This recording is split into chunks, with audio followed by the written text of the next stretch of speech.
In episode 4, we start as Taylor Sheridan means to go on, with more focus on Ainsley and Angela's sexuality being an inconvenience to the men around them. While Nate stresses about the ladies working out semi-naked in the living room, Tommy's on his way to the deposition for the plane theft. He's being sued for not informing the authorities about the plane being stolen, which then led to the deaths of several people after a truck crashed into it while it was parked on the road for a drug drop. However, MTEX's lawyer, Rebecca, proves to be worth every penny. She quickly takes down the prosecution counsel during the meeting, accusing them of sexist remarks and wasting everyone's time when A, Tommy reported the theft to the FAA, and B, the crash was on a private road the truck shouldn't have been using. After ripping apart the other counsel, she demands they surrender the case, which they reluctantly agree to. Tommy absolutely loves her approach and invites her to have a drink. At the bar shortly after, Tommy and Rebecca continue their feud when they get into a debate over a local sex worker's moral compass. But Rebecca slowly starts to understand him when he explains what it means to go through an oil bust in a town like this. Everyone loses everything. Meanwhile, a bored Ainsley and Angela attempt to get into the country club but are turned away for a private event. So they drive around and head to the same bar where Tommy and Rebecca are currently drinking.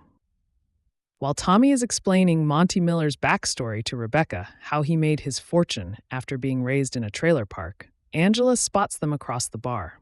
Her intent is clear. It's time to make trouble. Angela and Ainsley wander over, and it doesn't take long for Angela to insult Rebecca, telling her that her name sounds like a Marvel character, and then invite her over to join them for dinner. Meanwhile, at the oil well, Cooper and his new crew are working through the night to get the well set up for the morning. However, chaos strikes when Antonio gets his hand crushed on the mechanics. Cooper and Manuel race up to help him, but he passes out before they can get him down.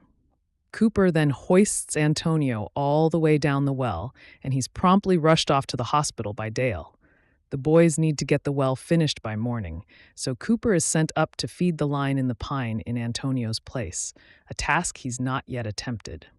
Back at the bar, Angela is regaling Ainsley and Rebecca with a story about how Tommy once surprised her with tickets to a George Strait concert. It's a sweet memory, but the moment becomes sour when Angela tears up and tells them that shortly after, the markets crashed and the oil bust came, meaning they lost everything they had. And I do mean everything, she tells them. Tommy, suddenly uncomfortable, makes an excuse to leave the table. While Angela cries, Ainsley tells Rebecca that Tommy doesn't like to talk about the bust. Rebecca offers to drive the ladies home. On the way back, Rebecca interrogates Angela as to why she's jealous of Tommy when they're no longer married. Defensive, Angela reminds Rebecca that she could sleep with her boyfriend, and there's nothing you could do about it.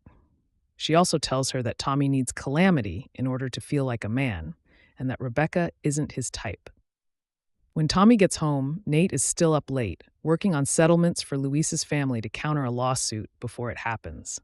He then finds Ainsley on the couch, who's mad at Angela. She's a quitter. The market crashes and she leaves you, she points out. But Tommy empathizes with Angela and defends her.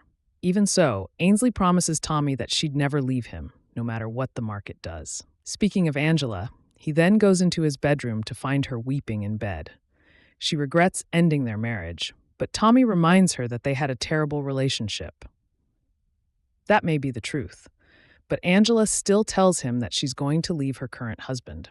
After some convincing and pleading on her part, Tommy agrees to get back together with her. The next morning, Ainsley wanders into the kitchen and frightens Nate in her half-dressed state. Tommy tells her to put some clothes on, to which she replies that the only clothes she brought were ones to seduce her boyfriend. Why does Sheridan keep writing stuff like this? When Angela comes down and Ainsley works out that the two are back together, she's elated. The three have a f***ed-up family hug before Tommy heads out to the well. Thankfully, it's up and working just fine, with Boss telling Tommy just how much Cooper stepped up to get it finished. Tommy tells Monty over the phone that it's now working brilliantly, before going over to his son and telling him he needs to come home and see his mother. Cooper isn't nearly as happy as Ainsley about the news of his parents getting back together. As Tommy leaves, Cooper gets a call from Ariana, Elvio's widow. Upset, she asks him to come and see her. Knowing it would get him in deep trouble with her cousins, he says yes anyway.